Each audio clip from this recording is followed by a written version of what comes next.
This is a photograph of Pacifica, a 1962 Ford Econoline pickup that Gene Winfield built for the Ford Company custom car caravan in 1963. Gene is duplicating the truck for himself. What do you have here, Gene? I got some parts here from Clay from Full Tilt Street Rods. And we're going to open them up and see what they got. I ordered these just a little while ago, and actually Clay has put them together very, very quickly. So we'll take a look and see what they look like.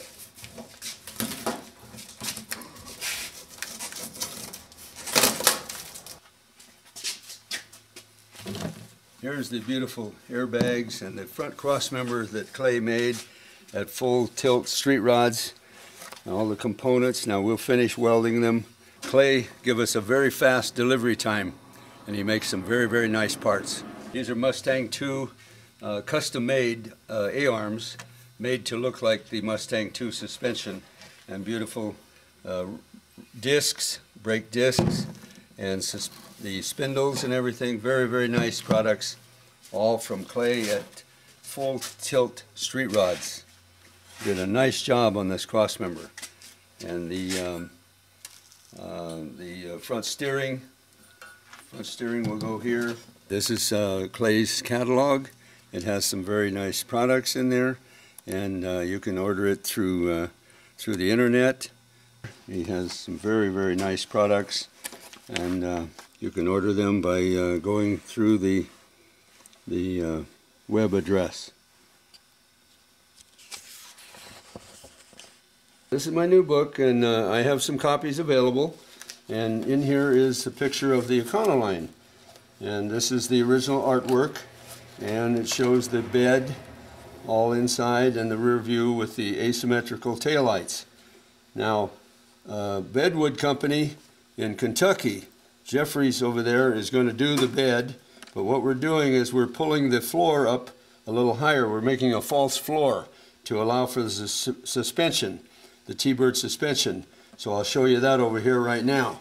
Well, first of all, we blanked off the original taillights and filled that all in, and brought this fuel cap in here, which is almost identical to the original one.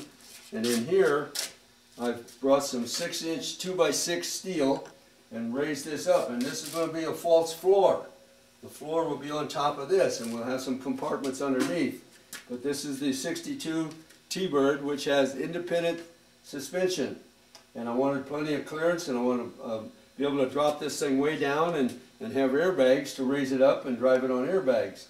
So the complete floor will go in here, the wheel wells will be raised up, and it'll look just exactly like it did, except it'll be a little shallower bed. And the Bedwood Company is going to do all that fine wood in there. And I've put in a Ford pickup gas tank, which will go inside the toolboxes. There's two wood toolboxes, and the doors open up from either side. This was before they put out the you know, all the toolboxes you can buy today to go into a pickup truck. Okay, and action. Okay, first of all, I blanked off the original taillights here and filled the seams and recessed this in here for the fuel cap so that it was just like it was originally. And then in here, I put some 2x6 steel tubing in here to create a subframe, because these things have, the original subframe is very, very thin sheet metal. And so this is a 92 Thunderbird. I'm putting the engine, transmission, and rear end. So this rear end, I've brought it up through there and C-notched the frames here so that the suspension can work, and I can go very low with airbags. And so they'll have a false floor in here, and I'm raising up the wheel house. The rear wheel wells will be raised up. When it's finished, it'll look exactly like the original picture, except it'll just be a shallower bed. And I've got a Ford pickup gas tank in there, and that goes inside of the wood toolboxes. I originally made toolboxes that raise from either side, and I'll have that all just exactly like it was. So the outside of this vehicle and inside the bed will look exactly like it did when I did it for Ford. But underneath, of course, it's going to be all modern and new and different. Remember, this is what it looked like when I built it for Ford in '63. And of course, here's what it looks like now. It's all in metal and under construction, and some of it's very rough, but I hope to finish it in time for the SEMA show in Las Vegas next November. And remember to stay tuned for YouTube. We're going to continue to show you little by little as I'm constructing the complete vehicle on the YouTube.